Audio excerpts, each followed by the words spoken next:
Hello guys, it's me Jens from nerDEytalk, and I'm back today for you with the LaCie rugged USB 3 Thunderbolt series.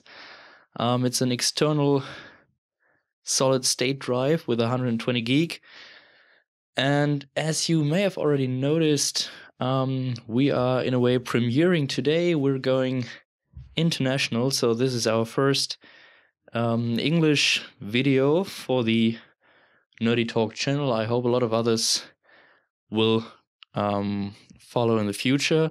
So I'm doing that for you. We're reaching out to, I hope, a much broader audience, because I think this is quite a product of, well, big interest. And we're getting right to the unboxing. So as you can see here, this is why it's called rugged. We have a nice orange, where's the information? There it is. We have a nice orange shock-resistant rubber sleeve surrounding the protective aluminium shell, and inserted there. I don't think it's that easy to actually get it out. I don't want to test that. Anyway, you find the drive, which in my case is the 120 gigabyte version. There's another one which has 256 gigabyte. They are quite pricey, I must say. They come around 188 and 344 euros on Amazon, where I got it from this morning, and it's pretty much the same in dollars for guys from the US or elsewhere. So yeah, let's get it out, and I'm quite excited myself. Click.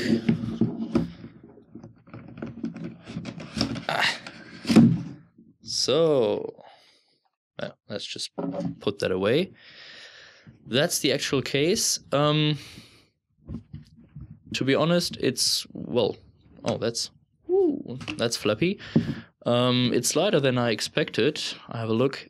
It's actually, well, 260 grams. That's not much. So, that's the actual SSD. Here you've got your Thunderbolt port. Unfortunately, it's still Mac or Apple exclusive, as you may know.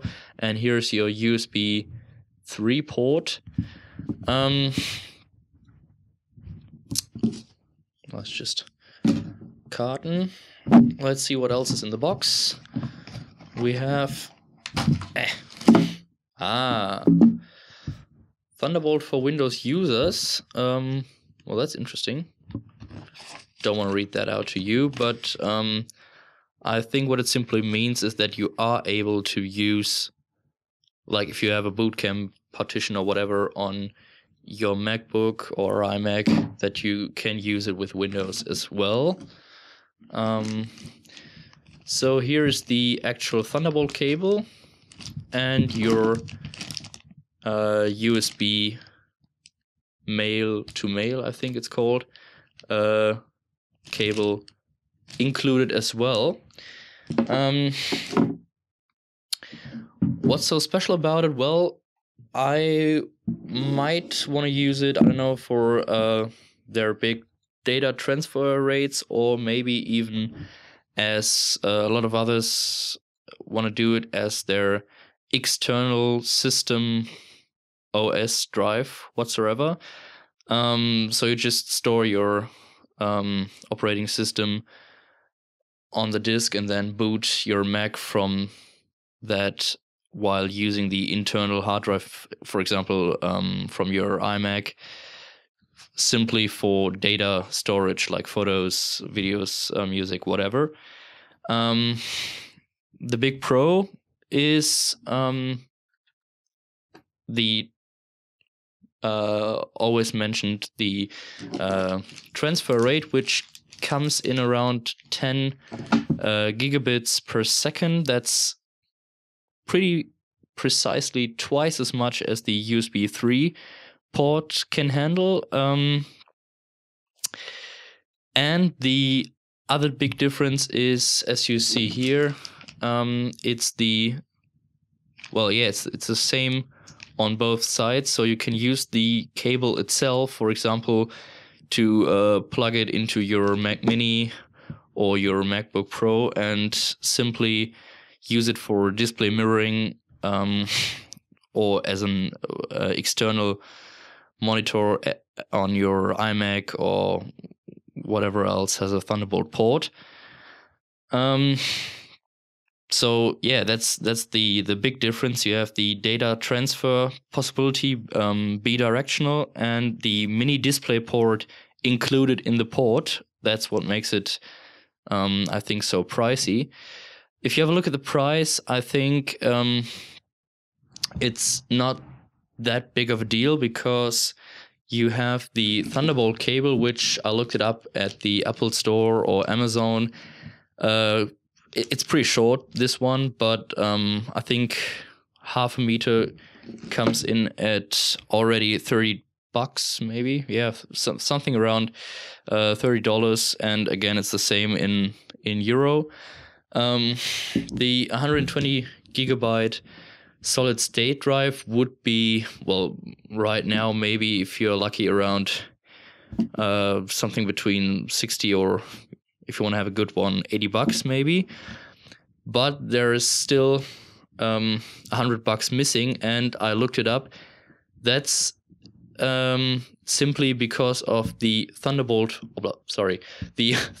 port. Because what happened is, right now, and it's a 3-year-old technology, by now there is no possibility that I know of to get like a standalone hard drive case or state drive case for that comes attached with a Thunderbolt port, because Intel, I reckon it's Intel's fault, so to say, just doesn't want that. And there is one possibility. You have a loose adapter where you can simply plug your eSATA port in. It's without the case around, so it looks pretty flappy. I don't know if you want to use that, but that will cost you at least $100 itself. So if you add that all up, you've got $100 for the adapter, the solid state drive at maybe $60 to $7, and the cable, which is, at least if you want to have a proper one and not only a display port, which looks exactly the same, maybe another $30. You are already summed up at the $200 price range we found on this product. So yeah, that's the unboxing. I'm pretty excited, as you may be as well, to make an actual speed test, but I will come up with that in another video later on. I don't know when I will be able to do it, but you will get some proper everyday tests, like data transfer of big video files, and even maybe like my iTunes folder with I don't know how many thousand files in it. One last thing I want to tell you that is, I think it's quite important. If you look at the LaCie case, you can get on Amazon, you can get a 1 terabyte or maybe the 500 gigabyte version as well, that comes with a normal hard drive in it. Problem is, you still have your USB 3 and the Thunderbolt port. It costs around, the 1 terabyte version costs around $200. Sounds alright after you sum up the costs I just mentioned. But problem is that I read a lot from people who made professional tests, like data rate tests on it, that there is no actual difference between the USB 3 and the Thunderbolt port.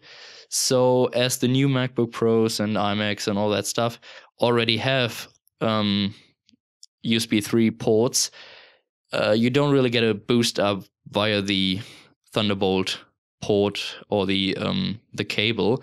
So I don't see the point in buying those if you get a normal USB 3 external hard drive for, I think, I don't know, maybe $70 to $80 right now, the 2.5 inch version. Just want to let you know. Yeah, that's about it. So if you like the video, if you're interested in the speed test, get back, have a look at our channel for other interesting videos on let's plays, product reviews, and all that stuff. Unfortunately, as I said in the beginning, till now it's all in German, but we want to focus on more English videos in the future. And if you like it, please subscribe, like, leave a comment. If you have any questions, yeah, leave a comment as well. We will try to answer them. Most certainly as soon as possible. And I see you later back on Nerdy Talk. See ya.